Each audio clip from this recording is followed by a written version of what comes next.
నిన్న నేను ఎన్టీఆర్ అవార్డు తీసుకోవడానికి విజయవాడ వెళ్ళాల్సి వచ్చింది. చప్పట్లు కొట్టరా? బుద్ధి ఉందా లేదా నాకు? ఎన్టీఆర్ అవార్డు అని చప్పట్లు కొట్టరా? ఏంటి బ్రెయిన్ పోయిందా అందరికీ? చెప్పి కొట్టించుకోవడం ఏంటి అన్నయ్య? దానికి కొట్టకపోతే నీకు సిగ్గు లేనట్లు లెక్క.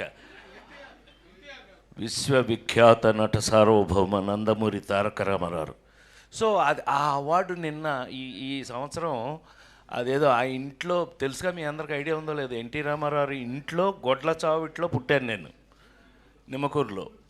ఆయన ఇంట్లో పుట్టి వెంకటరామమ్మ గారు, రామారావు అమ్మ, రామారావుని వీడు నా చేతిలో పుట్టాడు, వీడిని జాగ్రత్తగా చూసుకోంటే నన్ను ఫిల్మ్ ఇన్స్టిట్యూట్లో వేయటం. నేను గోల్డ్ మెడల్ ఫిల్మ్ ఇన్స్టిట్యూట్లో తెచ్చుకున్న తర్వాత నాకంటూ కామెడీని ఒక హీరో చేసుకుని, నా కోసం, ఎవరి కోసం అదే చించాను అంటే అది నిజం కాదు, నా కోసం కామెడీని ఒక రొమాన్స్ హీరో అవ్వగలిగింది, ఒక యాక్షన్ ఫైటింగ్ హీరో అవ్వగలిగింది, కామెడీ హీరో ఎందుకు కాదు అని నమ్ముకుని, ఆ నమ్మకాన్ని లేడీస్ టైలర్ దగ్గర నుంచి ఈరోజు వరకు మీ అందరి ముందు యాక్టర్గా నిలబడి ఉన్నానంటే కారణం ఆ ట్రెండ్ అని నమ్మితే కనుక, నాకున్న అదృష్టం ఏంటంటే సంవత్సరానికి 12 సినిమాలు హీరోగా యాక్ట్ చేస్తూ 12 సినిమాల్లో 12 బాగా ఆడటం జరిగిన రోజుల్లో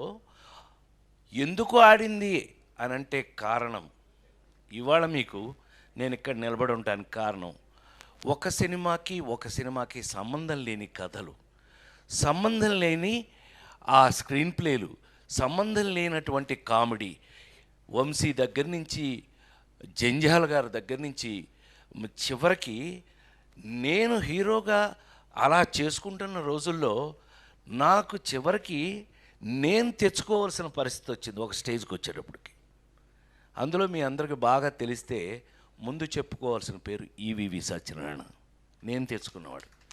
మన జంజాల గారికి అహనా పెళ్ళంటే సినిమాకి కూడా అసోసియేట్ డైరెక్టర్, అతన్ని నేనే హీరోని చేసుకున్నా.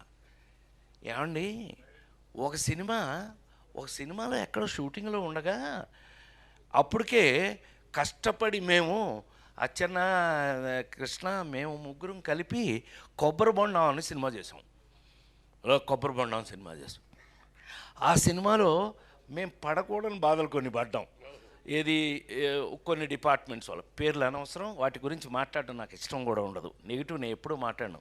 ఎరా శ్రీ, మనం ఎప్పుడు సరదాగా మాట్లాడుకోవడం తప్పితే ఎప్పుడు నెగిటివ్ కానీ ఎవరన్నా తిట్టుకోవడం, ఆడేంటంటే మనకెందుకు, మనమే ఆడవలేక చేస్తుంటే వాడెవడో గురించి మనకెందుకు, అట్లా ఎప్పుడు ఇండస్ట్రీలో నేను లేను. మా వాళ్ళందరికీ తెలుసు, నాతో వర్క్ చేసిన వాళ్ళందరికీ తెలుసు.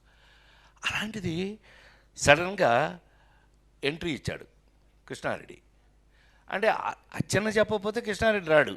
సరే, వీళ్ళిద్దరి సంగతి నా ముందు ఉన్న బాపు రమణుల దగ్గర నేను ఎలా ఉన్నానో అందరికీ తెలుసు. నేను తీసుకెళ్ళి హీరోయిన్ చేశాను కదా నేను, మిస్టర్ పెళ్ళాం. సరే, ఏదేమైనా మొత్తం మీద సడన్గా ఎంట్రీ ఇచ్చాడు. ఏంటన్నా, ఓ పెద్ద పుస్తకం వచ్చాడు. పుస్తకం పుచ్చుకొచ్చాడేంటి, ఏంటి అన్నా, ఏంటది అని అంటే, ఒకసారి మీరు ఇది చూసేస్తే అప్పుడు మాట్లాడుకుందాం మనం అన్నాడు.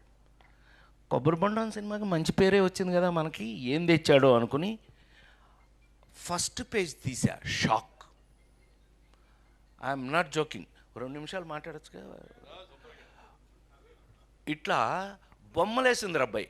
ఎవరు, జయదేవ్ ఎవరు వేశారు, జయదేవ్ అని గ్రేట్, మన బాపు గారి లాగా స్కెచ్ బొమ్మలు వేసే వ్యక్తితో అది ఫస్ట్ పేజ్ ఓపెన్ చేశా. ఫస్ట్ పేజ్ ఓపెన్ చేస్తే ఎంత షాక్ తిన్నానంటే, ఒక టేబుల్ మీద నేను భోంచేస్తాను, నా బొమ్మ వేసింది, పక్కన ఏనుగు అది తింటుంది పక్కన.